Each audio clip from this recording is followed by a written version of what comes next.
నమస్తే, welcome to our channel. Sivagami Ramyakrishna అందాల తార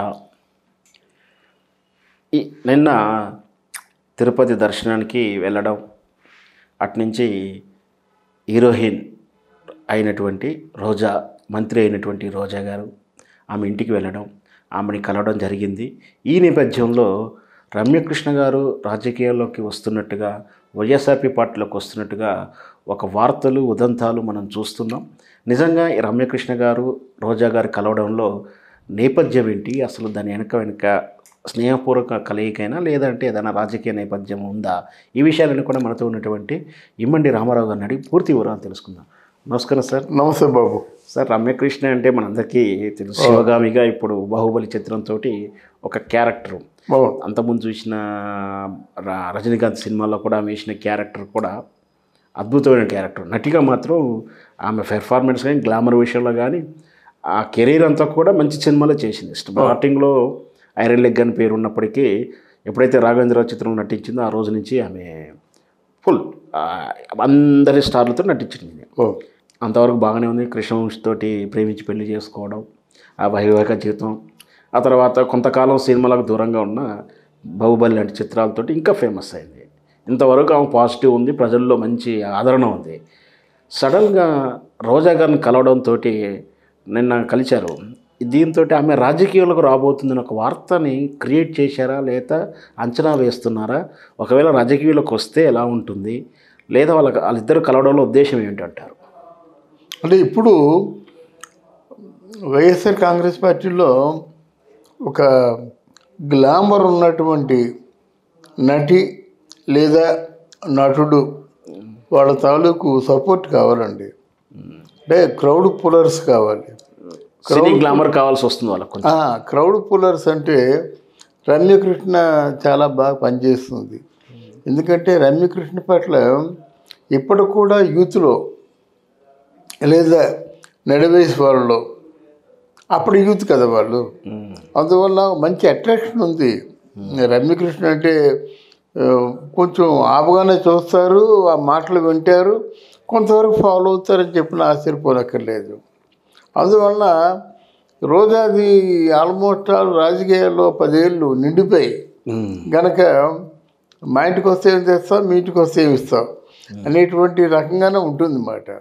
ఇక్కడ రాబోయే ఎలక్షన్లో రమ్యకృష్ణ లాంటి ఒక మంచి most attractive figure YSR Congress పార్టీలో ఉంటే జనం బాగా వస్తారు, జనాలతో వైపు తిప్పుకోవచ్చు అనే ఆలోచన ఉంటుంది. అందుకనే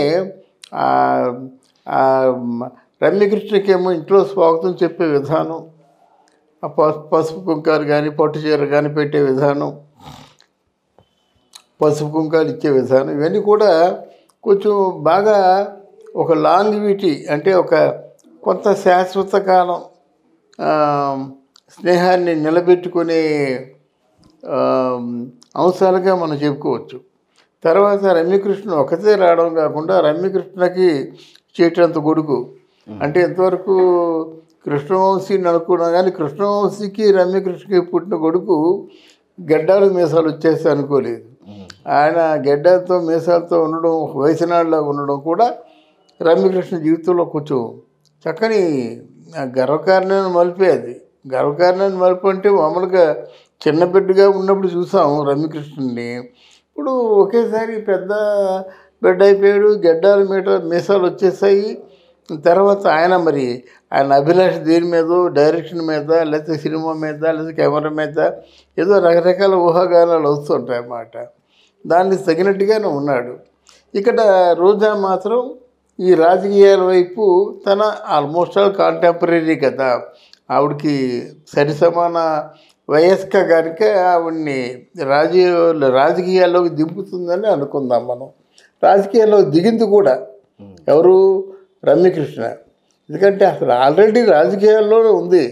రమ్యకృష్ణ తాలూకు మేనమామ అంటే మదర్ తాలూకు అన్నదమ్ముడు చో రామస్వామి, వాళ్ళకి రాజకీయాలు పెట్టింది పేరు. ముత్తు రామస్వామి గారు వీళ్ళ మేనమామ అవుతారు. అందువల్ల వాళ్ళకి రాజకీయాలతో ముడిపడి ఉండడం వాళ్ళకేం కొత్త కాదు. అలాగా రమ్యకృష్ణ మాత్రం తమిళనాడు రాజకీయాలతో మంచి స్నేహ సంబంధాలు ఉన్నాయి. అయితే ఇప్పుడు వైఎస్ఆర్పి పార్టీకి తను చేసిన ఈ అభివృద్ధి కార్యక్రమాలు కానీ ఈ నవరత్నాలు పథకాల మీద నమ్మకం లేకనా సినీ గ్లామర్ వెతుక్కుంటున్నాడు. అంటే తనతో ఉన్నట్టు పృథ్వీని దూరం చేసుకున్నారు. సో పృథ్వీ చేసుకోవడంలో ఆయన తప్పుదేమో ఉండవచ్చు, కానీ ఆ తర్వాత ఈ పోషణ కృష్ణమూర్తి గారు రావడం కానీ అంతకుమించి వ్యక్తి ఎవరు రాలే. అసలు నిజంగా కూడా అధికారంలో వైఎస్ఆర్పి పార్టీ వచ్చిన తర్వాత కూడా సినీ పరిశ్రమ రాలేదు కూడా, తన కోపంతో కూడా ఉన్నాడని కూడా మనం చదివాం. పోసాన కృష్ణమురళి ఆయన తాలూ మాటలు పొంతలు లేవండి. ఆయన మాటలు ఎలా ఉన్నాయంటే ఏదో ఆయన నిజాయితీపరుడుగా ఉన్నట్టు, నిజాయితీపరుడు అయినట్టు, అతను మాత్రమే నిజాయితీపరుడు, అతను మాత్రమే చిత్తశుద్ధి ఉంది, మిగతా వాళ్ళు లేదన్నట్టుగా మాట్లాడడం. ఆయన రాను ఆయన తాలూకు విలువలను ఆయన కోల్పోతున్నాడు అంతే. రేపు పొద్దున్న ఆయన మాట్లాడితే ఎవడు వినడు. పోసాన కృష్ణమురళి కొంచెం ఉపన్యాసాలు ఇస్తే రచయిత కదా బాగా మాట్లాడతాడు, రుచి పక్వంగా మాట్లాడతాడు అనుకున్నాం, కానీ కేవలం ఆయన వన్ వే ట్రాఫిక్. తను మాత్రమే సిన్సియరు, తన నాయకుడు మాత్రమే నిజాయితీపరుడు అనుకునేసరికి జనంలోంచి ఒక విధమైనటువంటి జుగుపుస బయలుదేరుతుంది అన్నమాట. కనుక పోసాని కృష్ణమురళి తాలూకు మాటలు వినే పరిస్థితిలో లేరు. కానీ కాదంటే ఎవరైనా డబ్బులు ఇచ్చేస్తే ఏముందండి, వాళ్ళు చేసే పని వాళ్ళు చేస్తారు, వీళ్ళు చేసే పని వీళ్ళు చేస్తారు. డబ్బులు ఇవ్వడం వైఎస్ఆర్ కాంగ్రెస్ పార్టీ వంతు. ఆ డబ్బులు విన్న తర్వాత ఏమో ఆ స్క్రిప్ట్ ఏదైతే ఉందో ఆ స్క్రిప్ట్ A to Z చదివేయడం వీళ్ళు వంతు. అంతే తప్ప ఇందులో మనసు, ఎథిక్స్, విలువలు అవేవి మనకు కనిపించడం లేవండి. డ్యూటీ పెట్టి వెతికినా కనిపించవు. వాస్తవానికి తెలుగుదేశం పార్టీకి సినీ రంగం నుంచి చాలామంది అభిమానులే కాదు, ప్రత్యక్ష రాజకీయాల్లో ఉన్నారు. అవసరం వస్తే రేపు క్యాంపెయిన్లో కూడా ప్రచారంలో ముందు ఉంటారు. బీజేపీ అన్నా కూడా కొంచెం ముందుగానే, ఎందుకంటే గతంలో అమిత్ షా లాంటి వాళ్ళ నాయకులు కూడా జూనియర్ ఎన్టీఆర్ని కలవడం ఇవన్నీ కూడా చూసాం. కానీ ఎందుకో వైఎస్ఆర్పీ పార్టీ అంటేనే సినిమా ఇండస్ట్రీ మొత్తం దూరంగా ఉంటుంది. కేవలం ఆలీ, పృథ్వీ కూడా ఇప్పుడు దూరం అయ్యాడు, పోషాని, ఇట్లా జస్ట్ ఒక 4-5 ఉన్నారు. ఒక రోజా ఎందుకు సినిమా ఇండస్ట్రీ వాళ్ళని ఆకర్షించలేకపోయాడు జగన్? అంటే వైఎస్ఆర్ కాంగ్రెస్ పార్టీకి ఎందుకు దూరంగా ఉంటుందంటే, ఎవరైనా సరే ఒకరినొకరు గౌరవించుకునే కనీస సంస్కారం కావాలి కదండి. ఇప్పుడు మెగాస్టార్ లాంటి ఒక లెజెండరీ యాక్టర్స్ 2 చేతులు జోడించి ఎవరు జగన్మోహన్ రెడ్డి గారికి నమస్కారాలు పెట్టి మా సినిమా వాళ్ళ తాలూకు మొర వినండి అంటే, నమస్కారానికి ప్రతి సంస్కారం. ఆ ప్రతి నమస్కారం కూడా చేయకంటే ఓ నవ్వు నవ్వేసి తన దోవలో తను మాట్లాడుతూ ఉన్నట్టయితే సినిమా వాళ్ళకి మండదండి. సినిమా వాళ్ళు అంటే పూర్వం ఉన్నటువంటి రాజకీయ నాయకులు కానీ ముఖ్యమంత్రులు కానీ చాలా విలువలు ఇచ్చేవారు. అయ్యో మమ్మీయే ఉందండి, మీరంటే జనం తండోపతండాలుగా వస్తారు, మీరు నిజంగా ఇవాళ రేపు జనంలోకి రావాల్సిన వాళ్ళు మీరేనండి అని పూర్తిగా కొనియాడేటువంటి పరిస్థితులు ఆ రోజుల్లో. అంటే రాజకీయ నాయకుల కంటే సినిమా వాళ్ళే మంచి గ్లామర్తో ఉండేవాళ్ళు. సినిమా వాళ్ళ మాట అందరూ వినేవాళ్ళు. సినిమా వాళ్ళు ఏ అప్లికేషన్ కోరుకున్నా ఆ అప్లికేషన్ తీర్చేవారు. అదే ఇప్పుడేమీ లేదు కదండి. సినిమా వాళ్ళని మామూలు కరివేపాకుల్లో చూస్తున్నారన్నమాట. అవసరమైతే ఉపయోగించుకుంటారు. కోపంతో చూడడం కాకుండా చులకన భావంతో చూడడం కాకుండా కక్ష సాధింపులు. మనకు తెలుసు, చిరంజీవి గారి సినిమా రిలీజ్ ముందు అంతే కదా రేట్లు పెంచకుండా ప్రీమియర్ షోలు రద్దు చేయడం ఇవన్నీ మనం చూసాం. అంటే అంచేతలో సినిమా పరిశ్రమ కొంచెం దూరంగా ఉందని చెప్పుకో. అవునండి, సినిమా వాళ్ళు ఎంత అంటే పతనం అయిపోయిందంటే సినిమా ఇండస్ట్రీ. కేవలం ముఖ్యమంత్రి అంటే దానికే ఉందండి. ఆయన ముఖ్యమంత్రి స్టేట్కి ఒక ప్రధానమైన నాయకుడు, రాజకీయ నాయకుడు. కానీ ప్రజలు మోర్ దాన్ దట్ కదా.